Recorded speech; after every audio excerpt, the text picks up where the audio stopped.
Beyond the Nymwars by Aesthetics. No applause? Come on. Cool.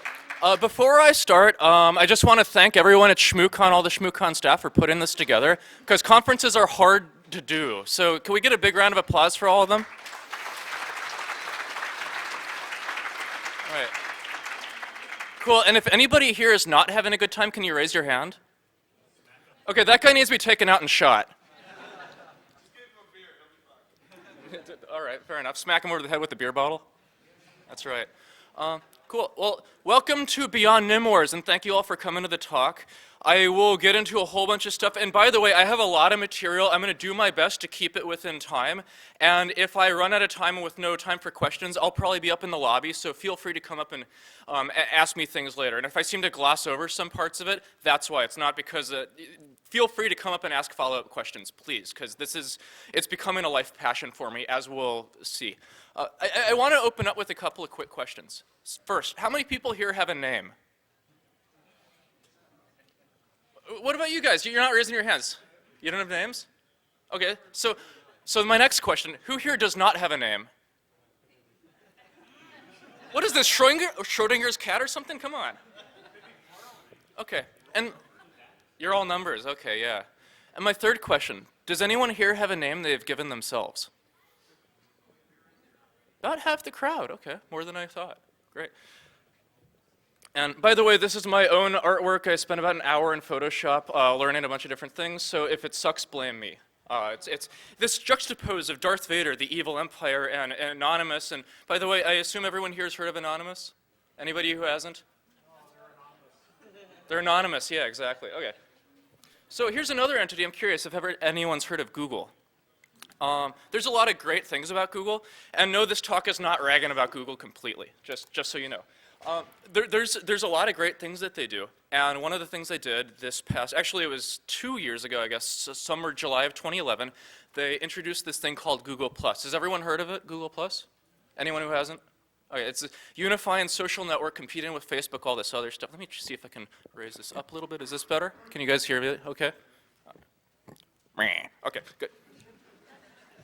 And Google Plus seemed to be an answer to all kinds of things. I hate Facebook, I don't know about you guys, and I wanted to see something come along and take down Facebook. I was really, really excited, and I was advocating all these people use it, and then this happened to me. I don't know if you can see it on the screen, but it basically says, after reviewing your profile, we determined that the name you provided violates our community standards, is what they called it, right? And this is how I discovered this thing called the real names policy. And but by the way, just to show how together Google was at this time, the link there was a dead link. It was a 404. Figures, right?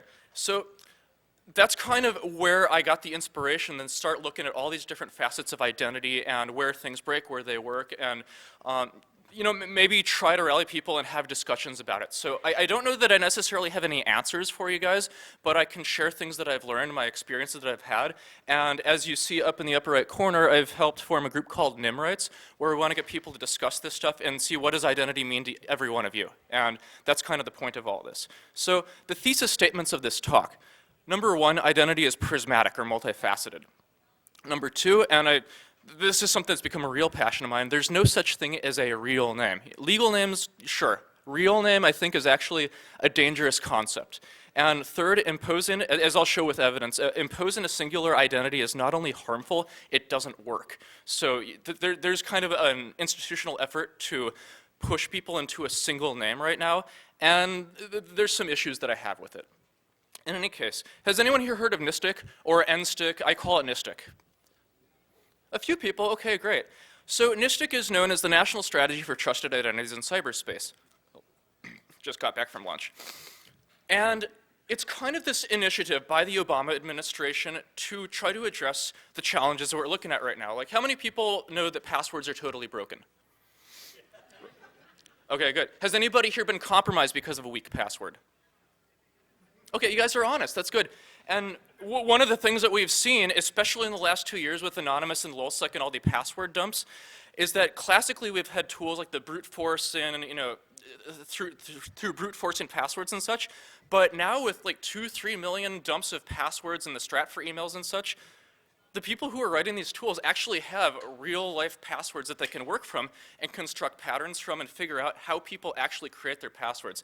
Like, for example, how many of you know somebody who has a password that's their dog's name or something? Right. And there's all kinds of other issues, identity theft and things like that. In fact, NISTIC has a whole bunch of different working groups, or committees as they call them. They address security, privacy, management, outreach, things like that. And, well, I came along and I'm like, wow, this looks really interesting. We should make sure that they know about NIMs and NIM rights and all that other stuff, and names and how they work, because it turned out they hadn't really addressed all of that. So there was a plenary that happened a couple weeks ago. I went to on the 5th of February. It was 5th through 7th of February. And I got to have, we had a 4-hour-long discussion about NIM rights and how names could work into this government initiative. Because how many people see that and think like fucking scary real ID or tracking and stuff like that? How many get freaked out when they see that? Right. All of you need to join and make sure that doesn't happen. And we'll get into that more in a second. And by the way, I'm going to cover some basic myths of identity and things that people think about pseudonymous and anonymous identities. All of those myths that I will cover were things that were brought up in the discussion. So it's not just like I'm bringing up straw men because it's convenient to make my points. I had to make all of these points at the plenary a couple weeks ago with the people who are in charge of trying to figure this out for the government and the private sector and everything else. So just keep that in mind. So where does NIM rights fit in a NISTIC? I like to call these the threat levels, right? You got the top threat level, which is, I guess, the threat level yellow, the super happy one, the green one, right? Where you have where we fit in. We're trying to have open discussions with governments and corporations and figure out how can we set things up to make sure that everyone's perspective agency is respected.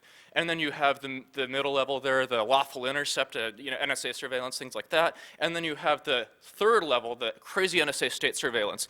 So the third level, aka threat level red, whatever you want to call it, that is what a lot of people think of when they hear national strategy for trusted identities in cyberspace. They hear rigid, horrible things and real ID and tracking and all this other stuff. And that's what we're trying to make sure doesn't happen. So the problem with that, I don't know how you guys can see this. I'll have these slides up online later. On the left side right there, that's the current makeup of the NISTIC community. The tall purple thingy you see is the big corporations that are involved in it. And it's about 500 representatives there. And on the right, the little tiny green sliver is the regular people. And this could mean privacy groups like the EFF and EPIC. That could be like somebody like me. I have joined as aesthetics as a member of NISTIC, which means anybody can do it, right? You don't even have to be a US citizen. I'm serious.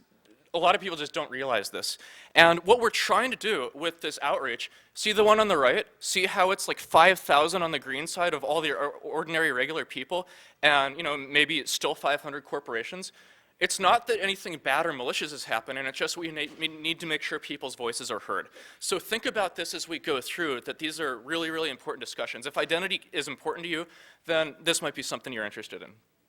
So myth number one, and there are 5 of these myths, just so you know. Only pedophiles, criminals, and cyberbullies do not want to use their legal names online. Also, what is a NIM? And we're joined by Adam Savage, who's going to help us, debunk some of these myths. So let's take a look at what is a name, right? And NIMs versus names, things like that. These are just some typical ID type things, all these little documents. Some of them are government, some of them are not. How many people here have 3 or more of these IDs? Right, okay. And the other interesting thing I want to point out is that let's say that you have all 5 of these, your name on each of them can be different and valid at the same time. And that tells you a bit about how these systems all work together or don't work together. An example that I have used, I have a legal first and last name, and I had a boarding pass when I was flying from Europe to America for, I think I was at a conference or something, and the plane, the flight screwed up the name, so there was no space, so it was all one word, and I came into Border Patrol, and they tried to scan it, and it broke the system. It didn't work. Because it was looking for the compartmentalization, and it couldn't stomach it. So, well, yeah, server fail. So the guy had to sit there and manually type it, and I kind of felt bad for him, but he was an asshole to me, so fuck him, all right? So These are, and I started thinking more about what is a name and how does it relate to identity, and I think one important thing is that they're not the same thing. And I define here as a name as a label or symbol that's used to identify person, thing, or concept within a context. And up on the left there you see Adam naming the animals. And if anybody has studied Genesis at all, Adam names the animals and thus he has a degree of power over them. And there's also some discussion about the Adamic language, the language that was spoken inside of the Garden of Eden, and the true name of God and all that other stuff. And later on in Genesis, you have something even more interesting, which is the Tower of Babel, where God comes along, or Yahweh, I should say, the Old Testament God, and destroys the language and makes everyone speak in a different tongue, thus destroying the Tower of Babel. So if you don't think names have any power, I would take a look at Genesis. And on the right there you have the royal seal to make sure it came from the king. So names can be used for authentication too, or symbols I should say. Here's some various nom de plume. Nom de plume is another form of word for pseudonym. We'll get into etymology in a minute, but nom de plume literally means feather name. So I'm guessing in DC, how many people here know who Publius was? Okay, wow. So besides the Roman century and whatnot, Publius was the name that was on all the Federalist Papers that were, okay, yeah. It was a name. There were three main authors of the Federalist Paper. Was it James Madison, John Jay, and I always forget the third. Anybody know? What? Hamilton, yes, thank you. And they wrote basically documents, that they wrote letters to these newspapers to defend the Constitution and make sure it would get ratified under the pseudonym of Publius. J.K. Rowling, anyone heard of her? You know why that's a pseudonym, by the way? Because her name is Joan Rowling. She doesn't have a middle name, and the publisher didn't want to publish a book by a woman and made her come up with a gender-neutral name, added the K. The K is just made up for the book. Nicolas Bourbaki is an interesting one. It was a group of, I think, French mathematicians in the 1930s who tried to write mathematics from the ground up. And one of my favorites here, Ian Donald Calvin Euclid Zappa. Anybody know this story? Because they say that your parents name you, right? So Frank Zappa, anyone heard of Frank Zappa? Right. Because he named his kids like Dweezil and Moon Unit, right? So Frank Zappa was in the hospital, and they gave birth to Dweezil, and the nurse is like, okay, what name do you want to give your kid? And they're like, Dweezil. And the nurse is like, no. Use a real name, right? So what Frank did is he just sat there and he listed off like 4 random names of musicians he knew, and the nurse put that down on the birth certificate. So move along 5 years later, and they'd been calling him Dweezil all along, and the kid turns 5 and he discovers that the name on his birth certificate is that, and he's like, fuck no, my name is Dweezil, and he had his name at 5 years old legally changed to Dweezil. So, some other points here. Richard Bachman, aka Stephen King, you have Deep Throat, who is purported to be Mark Felt. That was all about the whole Watergate. What's that? He admitted it. He admitted it, okay. Mark Felt in the Watergate stuff. Voltaire, who published Candide, and the King of France wanted to kill the author of it but couldn't. George Eliot, anyone know that? George Eliot's actual name is Marianne Evans. It was a woman who couldn't get published as a man, just like the Bronte sisters who published under male pseudonyms because they couldn't get published as women. That's really interesting, isn't it? Turns out there's an entire Wikipedia section on female writers who wrote under male or gender-neutral pseudonyms. That's kind of fucked up, isn't it? So let's move on along a little bit and ask some questions about why names matter. I think I spelled Valerie's name wrong, but the CIA employee who was outed, what's that? Instead of I-N, it should be M. Oh, it should be M, okay. Instead of Plame, okay, so, right. Also, you have things like the Witness to Protection Program, and that most people would consider that a valid pseudonym, a pseudonym being a cover or a shield. Anybody remember the Odysseus and the Cyclops story? Where he tries to escape the Cyclops' cave, and the Cyclops asks, who are you? And he says, my name is no one.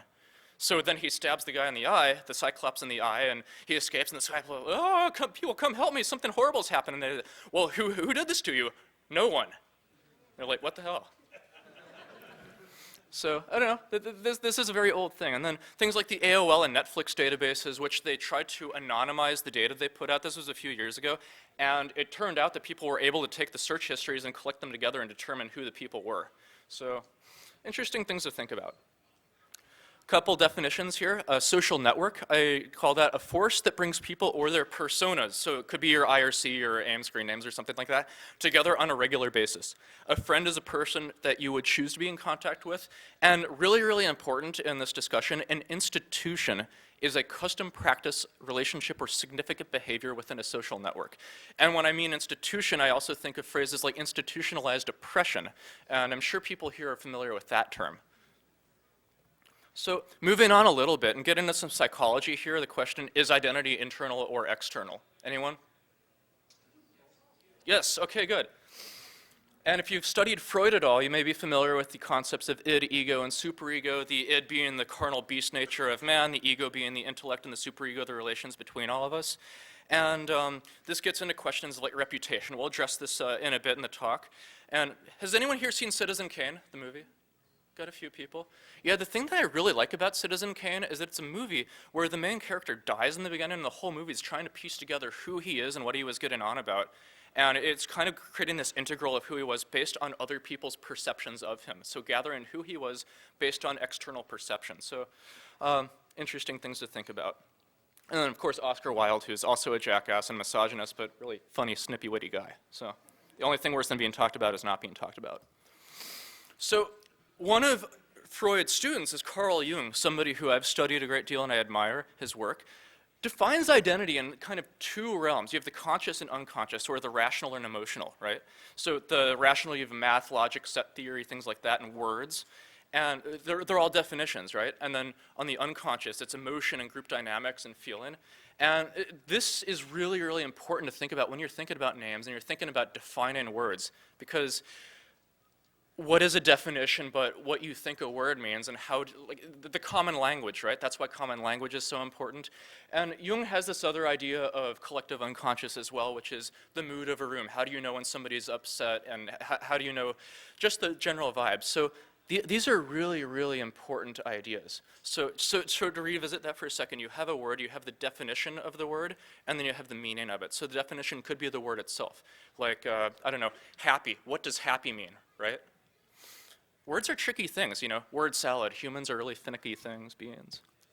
So I was thinking about this, how could this work within tech? And this is something I've been thinking about for a while. And what I realized is that, because we're all online, right? We all use Twitter and Facebook. Well, I don't use Facebook, fuck them. But one of the things I realized here, and it's kind of capstoned, it's hard to see that, it says labels help define relationships. So what you have there is that yin-yang that we just saw, the Jungian identity model. And then you have the relationship between Twitter, which is also, I consider that a social group or a social network of sorts. And then that label, or the name that appears on it, is the way that we define or describe the relationship that I have with it. And another one there you can see is the driver's license. And the important element to remember here is that when we talk about personas, we talk about facets of somebody's personality. And when we label them, it's kind of like a prism, right? You have all the different colors that you label, and then you discover there's more colors within them, and it's very integral, right?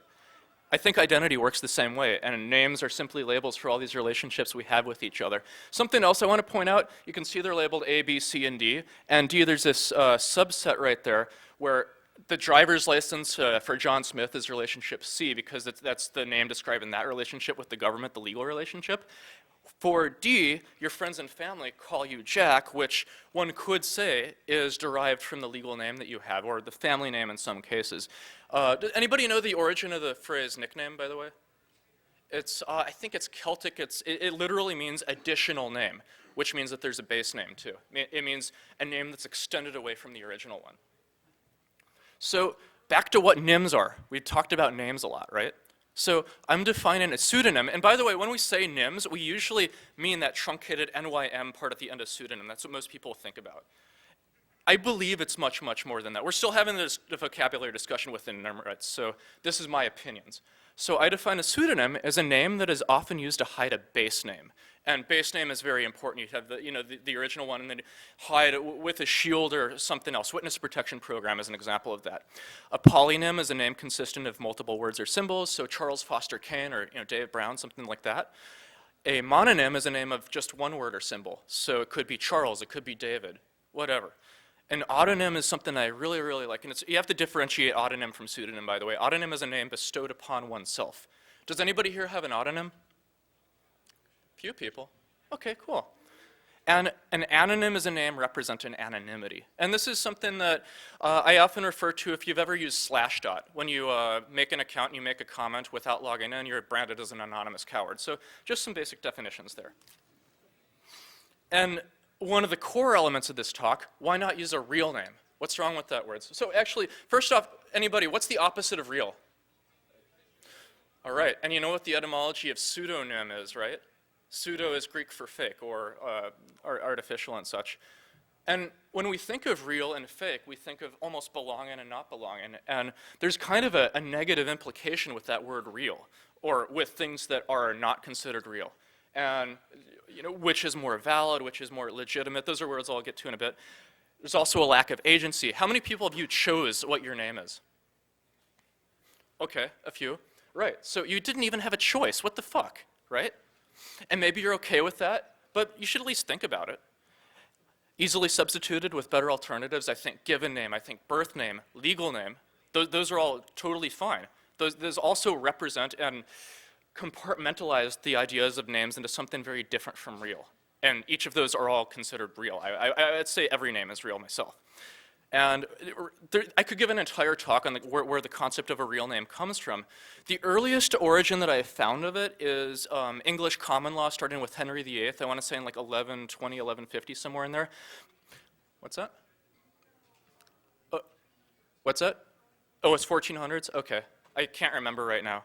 Because it was Henry II and Thomas à Becket and all that stuff. And that was early? Okay. Oh, 1200s, okay. We have DuckDuckGo for a reason. That's okay. But common law, because they were running into this problem where basically we had all these little communities and we're trying to figure out property rights. So they had used common law to unite everything. And how are you going to tell who owns what? Well, they need to have a name, right? And if there's other examples where this comes in, the people who survived the plague, the Reformation of the Catholic Church, all these other elements are, and of course the discovery of the New World. And if you're interested in that topic, it's beautiful. It's a brilliant topic. There was a talk given at the conference 28C3 called "What's in a Name?" So I recommend going to that, and we can talk later after that if you want. So another thing that I want to go over are just what social networks are in general. Is anybody here familiar with Joseph Campbell? Got a few people? Great. Let me ask, has anyone here seen Star Wars? Okay. George Lucas credits Joseph Campbell on the hero's journey with the creation of this, what Star Wars was about. So you have the ideas, and this is older than Campbell, by the way, the right-hand path and left-hand path. The right-hand path is the institutionalization, the structure that you were brought up in, the culture you come from. Maybe it's the store down the street, the people that you knew, the way that you speak, the way that do you shake hands or bow, right? That's all considered kind of the way things are supposed to be, the right-hand path. And then the left-hand path, which is also known as kind of the hero's journey, is when you go off into those realms of self-discovery.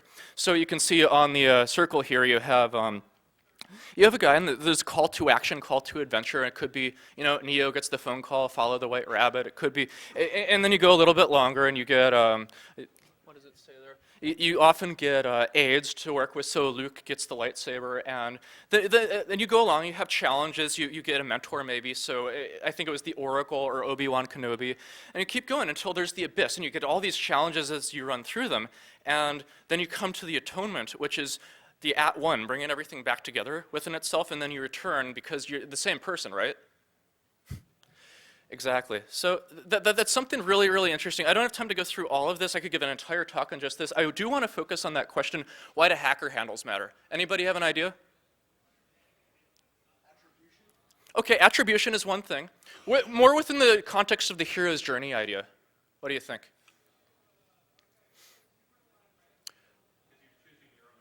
You are choosing your own identity, sure. One of the examples I've given to illustrate this point is, everyone here knows what privileges are, I assume? I consider a name to be what I call an invisible privilege. So if you see, if somebody has a long nose and you make fun of them, well, that's a visible privilege. I consider a name an invisible privilege. So for example, how many of you have ever worn a tie to work? Know how everyone treats you differently when you have that tie on? It affects the mood, it affects the social network that you have. I run into this. If I introduce people by a name that they recognize as one of theirs, like, what if I introduced myself as Joseph Campbell and they didn't know who it was, right? well, I would get treated very differently than introducing myself as aesthetics. And that's something to just kind of think about, why it is that we do that, and this whole idea of what's normal and where these social norms come from, and that gets into Joseph Campbell's ideas. So, and one last thing on this myth I want to cover. You guys know about Zuko's triangle? Really fascinating. They come from Zuko Wilcox-Hearn. He's a cryptographer. 30 minutes. Okay, thank you. Oh, fuck, I have so much more to get through. And the general idea here is that you have these three attributes for a digital name, a name on a digital system.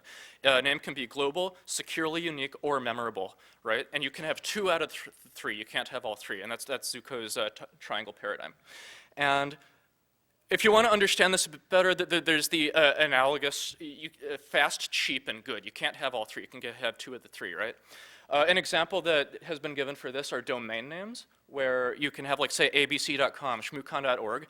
Well, that's global because everyone can access it from the URL, right? It's memorable, everyone remembers that. It's not really secure from, like, phishing attacks and things like that. So more paradigm things, and these are the caveats that we run into as we try to integrate all these contexts together, which is what the names are all about.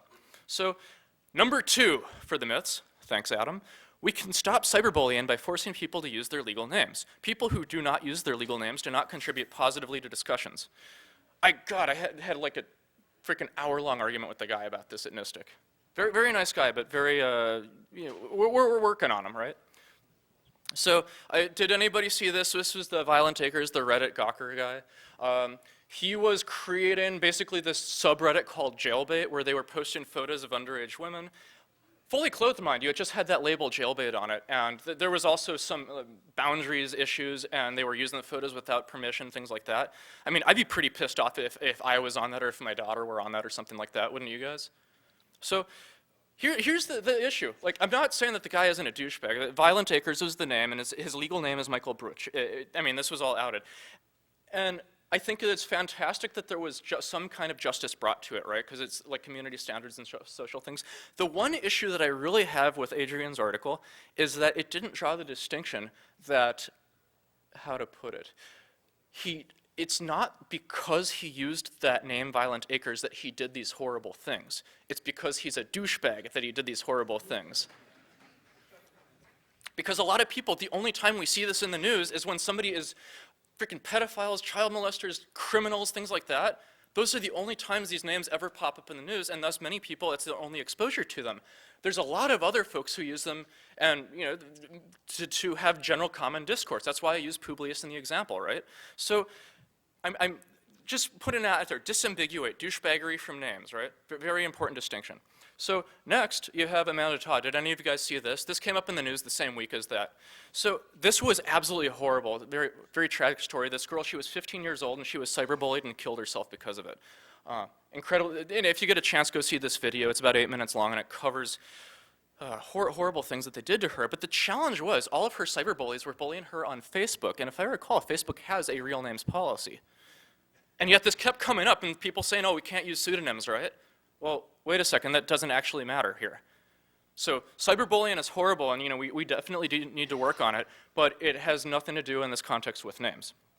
So I assume you guys know about Anonymous, or maybe you don't. There's a number of ways I've described Anonymous, and the examples here I use are kind of the hive mind. You think emergent properties and memetics. Memetics are really important here because they're the only structure you have everyone following the top of the hierarchy, which is just an idea. And over here, does anybody recognize the photo on the left? Phineas Gage. And yeah, Phineas was a railroad worker. Spike went through his brain in like the 1850s, I think, and he stayed alive. He lived 10 years on after the accident. His personality changed, though. And I think that it's really indicative of kind of the larger scope of how humanity works together. We have this notion of the hive mind, right? Which is kind of what Anonymous is. And what happens, how do people try to stop Anonymous? They try to take somebody out and tweak them a little bit, maybe put them through some Clockwork Orange therapy and reintroduce them into the system. Or, oh my God, there's all these trolls, so let's try to stamp that out and force them to use their Facebook name, something like that. Well, it turns out that doesn't actually work at all. So the first reason is, to address the first issue with it, it's kind of Heisenberg uncertainty principle, Schrodinger's cat, right? Because if you make a change in the system, you can no longer know how it operates. And the second one, well, let's ask TechCrunch.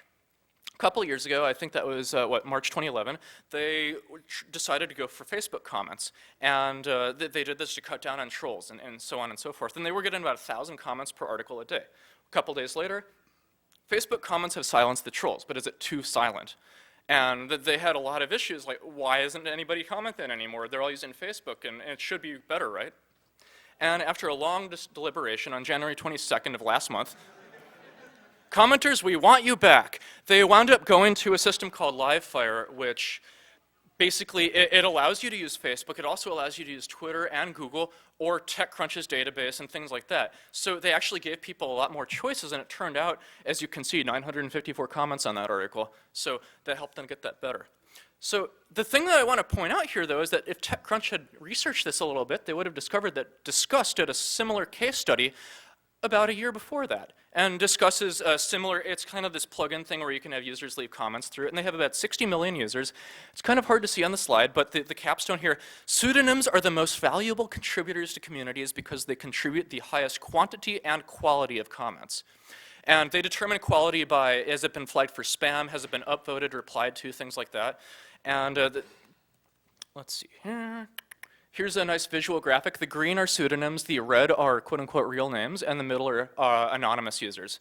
So you can see 61% were pseudonyms, so that's a lot of quantity, right? And that little bar graph up at the top, it's kind of hard to see, but on the left, it's segmented in 3 parts. On the left side, you have positive, middle is neutral, and on the right is negative. So the interesting thing, on the top there, the green part, 61% positive comments from pseudonymous users. Whereas on the bottom, the red one, which is the real names, 51%. So they actually found that not only did they get more comments, but they had more quality comments from it all. So something to think about. And there's another question that comes up, well, what if people just don't use names at all? So there's actually a social network that launched in December of last year called Social Number. And what it does, it allows you to log in and create an account, pick in a number, not a name. And as you can see here, people are leaving, this one is like, what do you do, or suggest can be done to handle some other problem or something. And the signature to it is not a name, but it is a number. And there's a distinction I want to make here because there's a lot of confusion as to what pseudonymy and anonymity is. And this, I don't actually think this is anonymous. I believe that it is pseudonymous. People are choosing numbers because all the numbers are different, which means that it does not anonymize, it dehumanizes. And that's a very important distinction. And so something else, I created a profile on here to see how it worked. Check this out. This is the account settings profile. And notice they have education and year if you went to school. So they say education and year, but not the name of your school. And then fast forward down a little bit, you got your work experience, how many years, maybe what your title is, the skills that you have, but not the place of your work. So it's all the typical things that we would find in a social network. All the names are moved. And here's an example of a post on there, ironically about anonymous. And you can look at that. It's a typical post somebody's blabbering on, and they have an avatar, a picture they've uploaded, and the name is simply a number. So, I mean, this just launched a couple months ago, so it's hard to say how the effects, whether it will be successful, whether people will use it, how it will be used, but just something to consider that there are efforts into this. Myth number 3, we can't trust anyone who uses their legal name online.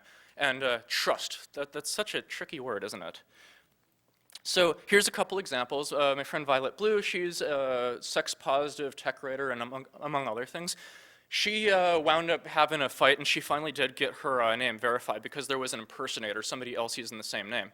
And Twitter has this thing, that little triangle that you see there, the blue check mark, it's verified identity. Have you guys seen this on Twitter before, by the way? Some people have it. Well, it turns out that there are ways to fool people, and this Twitter account on the right here, that is a fake Twitter account created for Judge Denise Lind, who is presiding over, I think, the Bradley Manning pretrial. And somebody actually created an account with her photo and her name and started posting all this stuff about how the Obama administration is forcing her to do all these bad things. And you know, there's a whole bunch of people who are overjoyed to see this. And they're like, how do we know this is true? And they started asking that, and then that little image showed up on her profile, but it turned out that somebody actually edited the background of their Twitter page to add the verification in. So here's some other examples you guys have probably seen before. This is a CAPTCHA. How do I know that the person who's logging in is a human or not? This is basically a key sign-in log. If you have a GPG key or a PGP, How do people trust you? Well, they sign your key, right? Well, and it creates a social network. So this is kind of a way that you can tell somebody is trustworthy. In this case, my late friend Len Sassaman, how many people trust them. And there's some issues with that, but in general, it's at least one tool that we can try to use to get there. Another one, you can see on the left, you have SSL certs, and on the right, you have, what if somebody's being a dick on Reddit? Well, how do I know they're not a sock puppet? How do I know they didn't just create that account and log in and do something? Well, they got a whole bunch of karma. So people have uploaded their comments, and this stuff is verified. So there are symbols that we can use to kind of verify whatever the word verify means. It's a way that we can establish trust within a community or social system. Except when you try to turn it into a business. Have anybody heard about clout? Does anybody know how the fuck clout works? Because I don't, and all those people, including a Wired article on the DuckDuckGo search for it, don't either. In fact, there's one headline, nobody gives a damn about your clout score. What the clout score is, it in theory goes through all these social networks and gives you a number between 0 and 100 based on how your clout is, or your reputation, or your influence. But they don't tell you how it works. 100 is Justin Bieber. What's that? Oh, 100 is Justin Bieber, okay. So, you're right. So, yes, when you have, what's that? So they can game it for sale. Right, so they can game it for sale, and when you open the stuff up for commerce, shit like that happens, right? So, you know, maybe they'll be around, maybe they'll be more transparent, but at the moment, it's kind of a joke to me. So, I'm running short on time. How much time do I have left, by the way? What? 20, okay, good. So, I'll keep this kind of short. There's some interesting things. If you see a question on here that sticks out to you, just come with me afterwards and ask about it. And some of these questions have no answers, by the way. Some of them are just rhetorical. But quick poll here. How many people here have a Facebook account? Okay, keep your hands up. How many of you have your job posted on Facebook? Okay, and of those, how many have your salary posted? Yeah, so what is transparency, right? Myth number 4, we can trust identity providers like Google and Facebook. Yeah, good one, Adam. So let's look for a couple of quotes just historically here. Eric Schmidt, executive chairman at Google, you all may have heard of him. So the first quote here, the only way to manage this is true, by this he means online identity, is true transparency and no anonymity. In a world of asynchronous threats, it's too dangerous for there not to be some way to identify you. We need a verified name service for people. Governments will demand it. This is why I'm getting involved in NISTIC, and you guys should too. And the next one, oh, check this out. If you have something that you don't want anyone to know, you shouldn't be doing it in the first place. Glad to see that he is the arbiter of morality. Yeah. Why is there no name attribution to that? What? Oh, it's at the top. Yeah, it's at the top. Yeah, so if you want this guy to dictate what you can do in the bedroom, there you go. So now we have King Zuckerberg, CEO at Facebook. The days of you having a different image for your work friends or coworkers, and for the other people you know, are probably coming to an end pretty quickly. Having two identities for yourself is an example of a lack of integrity. So that's Zuckerberg talking about integrity. That was before his sister got compromised, yeah. So my favorite, of course, is Chris Poole, founder of 4chan. There's Success Kid there. Saw the school bully working at McDonald's, yeah. The portrait of identity online is often painted in black and white. Who you are online is who you are offline. Identity doesn't work that way, online or offline. It's not who you share with, it's who you share as, and thus one of the thesis points of my talk, identity is prismatic. So just to do a quick recap for the Google Nymwars stuff, and by the way, Nymwars, all of our accounts got suspended and a bunch of people fought back against Google, and that was called Nymwars, because people were fighting to keep the names that they had chosen on Google. And Google had this thing called name-shaped names as well. It's actually still unclear what their policies are, but we'll get to that in a second. And the quick chronology, there's some confusion, and they requested my government-issued ID. I'm still not sure why or what they're going to do with that. I never sent it to them, and please, anytime anybody asks you for a government-issued ID, ask them what law requires it. Because if there's a law requiring it, there's probably a legal procedure for using it too. And just something to think about. And I started asking them some hard questions, and my account suddenly got reinstated. And then 2 weeks later, it got suspended again. So I wasn't alone. Violet Blue, who we just saw in the Twitter thing, she was also suspended. There's my friend Sai. He's a legal mononym. That's his driver's license. His full legal name is SAI. So there have been some updates and changes to this. So the new policy, you can change your name, but it's limited to 3 times every 2 years. Not sure why. You can appeal And one of the elements of the appeal, besides sending in an ID, if you can demonstrate that you have a significant following, whatever that means. They also have what's called a nicknames policy, which I thought was interesting, because you may have heard that Google said that they were going to allow pseudonyms. Some of you might have seen that. Well, this is what it looks like. This is their idea of pseudonyms. You have the first name and the last name, and then the nickname blank. And then it says display name as. And notice that the display name, it can either be your first and last name, first nickname, last name, or first, last, and then your nickname. When the entire point, to me, of using pseudonyms or any kind of online ID is to have the ability to separate contexts, this defeats the whole fucking point of that. So just food to think about. By the way, Google cares about this so much, they've actually filed and been granted a patent for this as of September 18th of last year. And you can see up there that there's the name, it's like Sarah Johnson, and then the different nicknames, the personas you can have. At least they use the word persona. So you guys may have seen this if you try to log into YouTube or something like that. This is where we're going right now. And notice how it says, would you like to use your full name on YouTube or on whatever service it is? And there's the button down there that says, I don't want to use my full name. Oh, okay, great. Well, and look at this. It comes up with this thing. It says, are you sure you don't want to use your full name? Why not? And you got these options. My channel is for a show or a character. My channel is for a music artist or a group, or my channel is for personal use, but I cannot use my full name, all these other things. And it's, well, let's see here. Does this remind you guys of anything? There's a lack of transparency. There's procedures and policies that make absolutely no sense, and they seem to change around kind of sporadically. Remind you guys of anything? TSA! Opting out? Still opting out? Let us know why. It violates my constitutional rights. It violates my religious beliefs. I don't want cancer.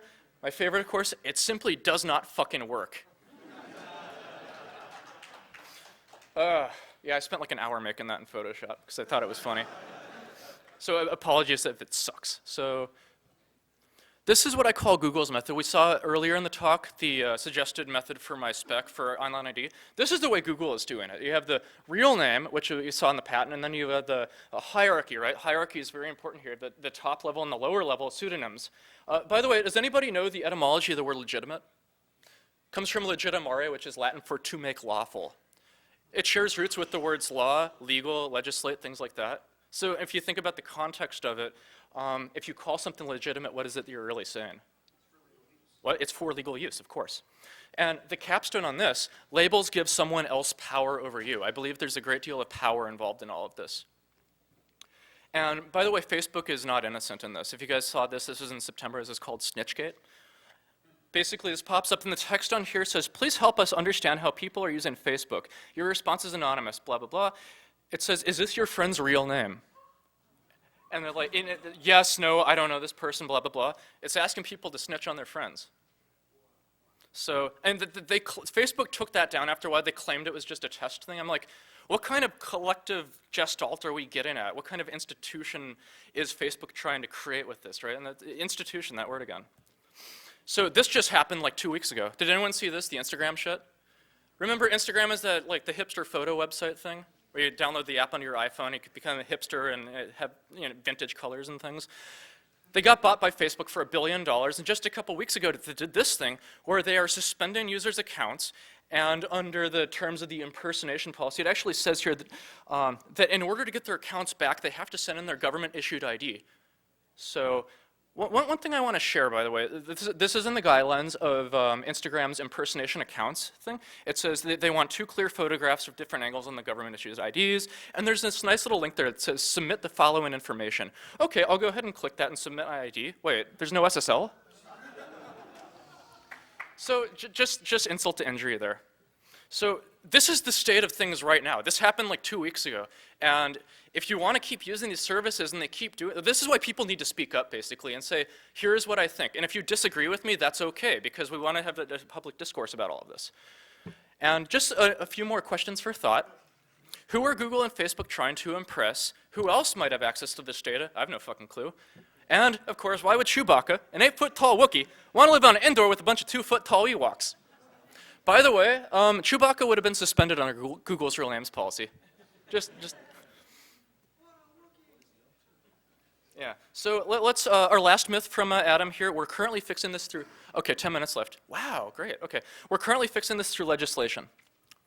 So, yeah, this South Korea did this back in 2003. Actually, do I have 10 minutes left for the talk total? Okay, until it hits the 4 o'clock part? Okay, good to know. So, South Korea, the real name verification law, this was passed in 2003 in response to some issues they were having around the election and people leaving snarky comments on web forums and such.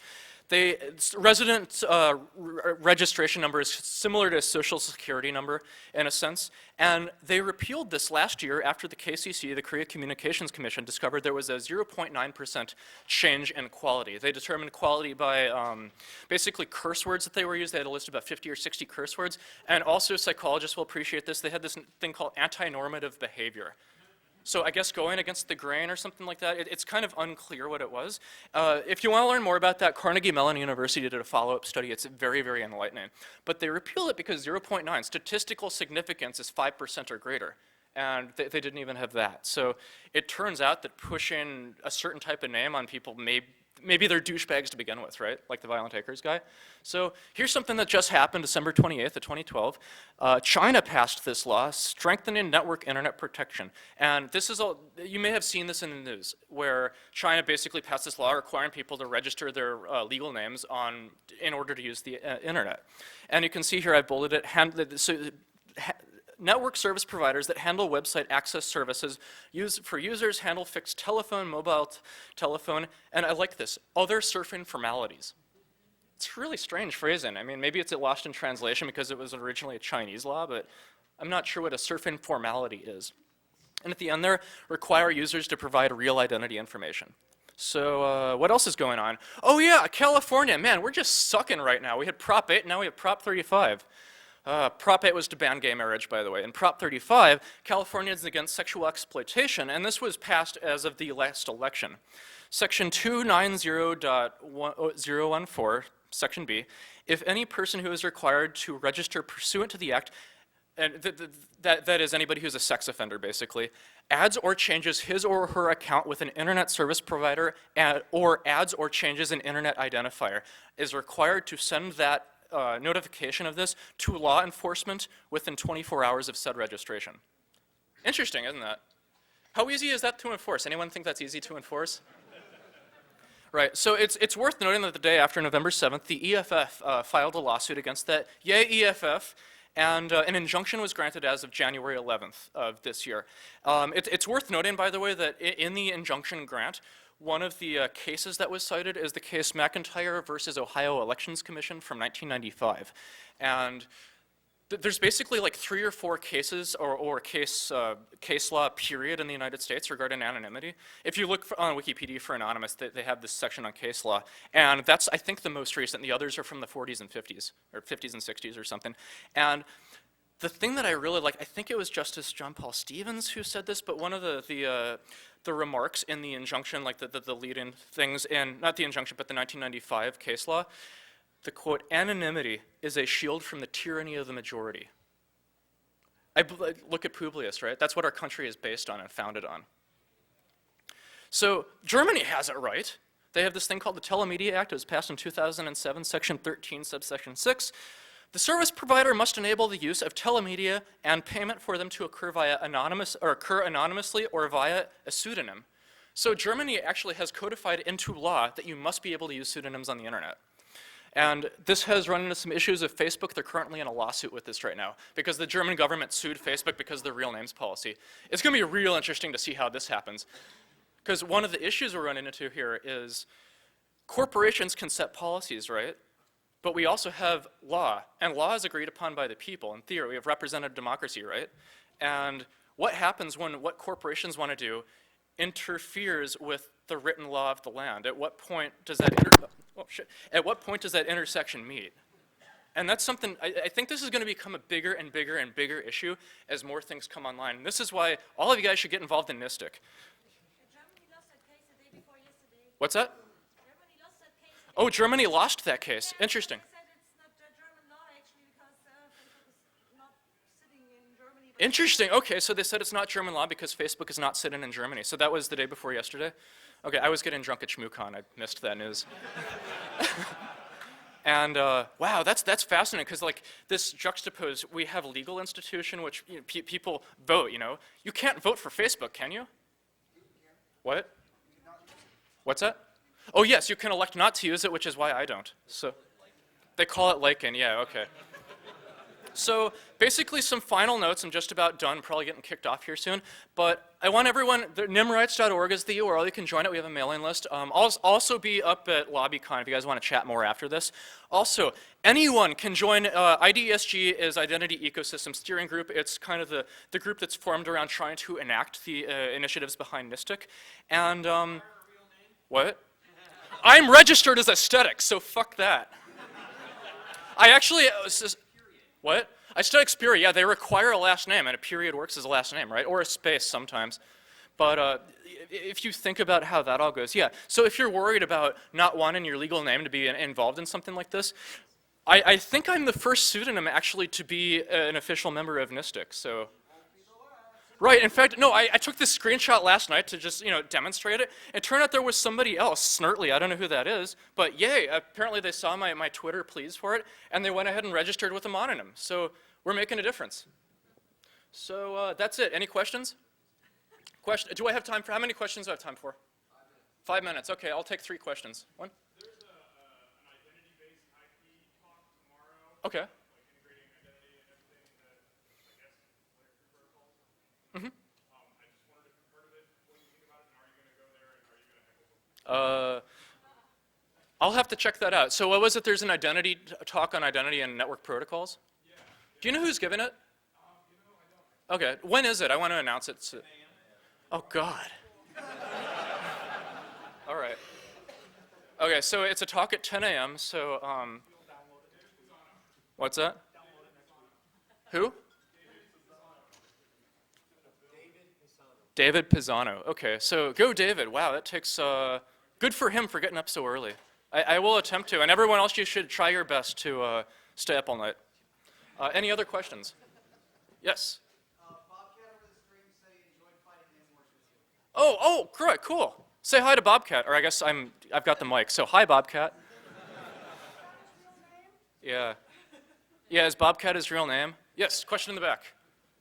So if you're Sally Sue or Mikey Sue just exchanging a recipe to how to make a good pie over the internet, You are a threat to national security if you are just Sally Sue, if you're not using your real name to exchange information like recipes on the internet, you are a fucking threat to national security. It'll take 10 years to attack you, though. What's up? It's a good pie, okay. do you feel that it's necessary for someone like that to go out of their way to make a pseudonym or a handle or whatever it is, or for someone who isn't doing something wrong, who is Right. everything that they think is right?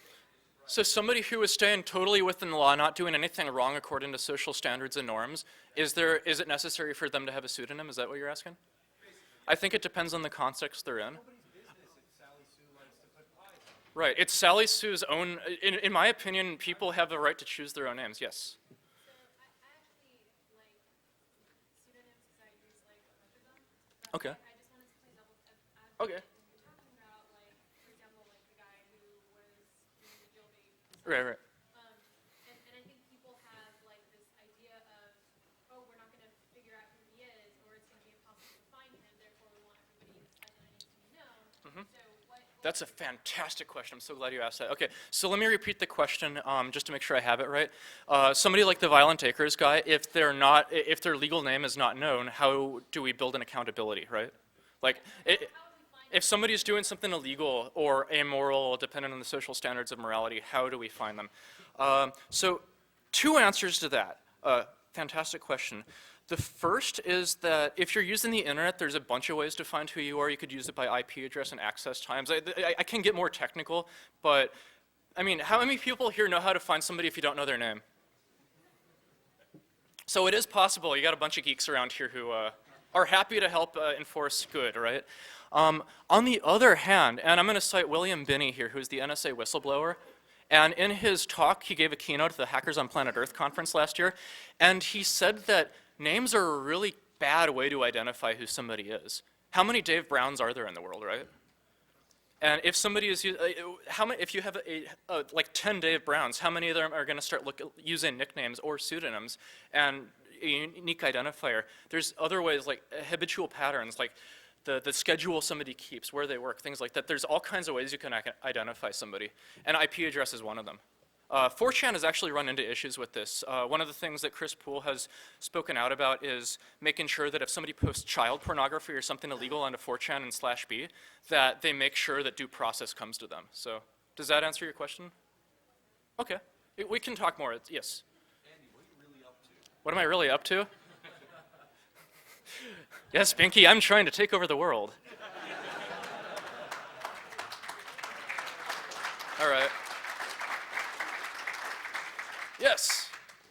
One question left. I want to get out of the way for the next speaker. Yes. What is the motivation of companies like? Right. We should talk at LobbyCon about that, because that's like another hour-long discussion.